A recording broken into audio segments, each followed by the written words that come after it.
నమస్కారం అమ్మా. నమస్కారం అమ్మా.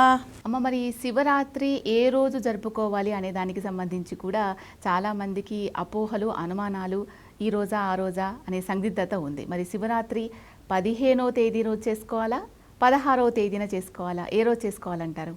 అంటే శివరాత్రి అండి, అండ్ మీరు చెప్పినట్టు తిథిద్వయం రావటం వల్ల అది ఏ రోజు చేసుకోవాలి అనేటటువంటి సందిగ్ధత ప్రతి దానికి కూడా వస్తుంది.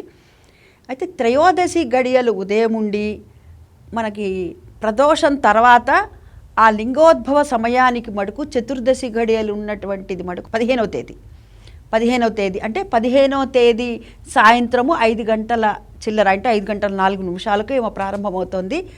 సుమారుగా 5 గంటల నుంచి మర్నాడు అంటే 16వ తేదీ సాయంత్రము 5 గంటల వరకు ఉంటుంది చతుర్దశి. అంటే ఇప్పుడు మనకేమిటి, ప్రదోషానికి ఉండటము ముఖ్యమే, అదేవిధంగా అర్ధరాత్రి సమయం లింగోద్భవ సమయం ఉంది కదా, ఆ లింగోద్భవ సమయానికి కూడా ఉండటం ముఖ్యం. అంటే చెప్పాలి అంటే మహాశివరాత్రికి లింగోద్భవ కాలంలో ఏదైతే చతుర్దశి ఘడియలు ఉన్నాయో అవి మనకు ముఖ్యం. కాబట్టి 15వ తేదీనే మనం జరుపుకోవాలి. మరి 12 దాటుతుంది, మరి 16 అంటున్నారు కదండి. అంటే మరి 12 దాటితే ఆటోమేటిక్గా డేట్ అనేటటువంటిది మారుతుంది. కాబట్టి అందరూ 16వ తేదీ అనేటటువంటి మాట బయటికి రావటం జరిగిందని నేను అనుకుంటున్నాను. అందుకని రావచ్చని. అయితే 15వ తేదీన పూర్తిగా మనం ఉపవాసం ఉండాలి.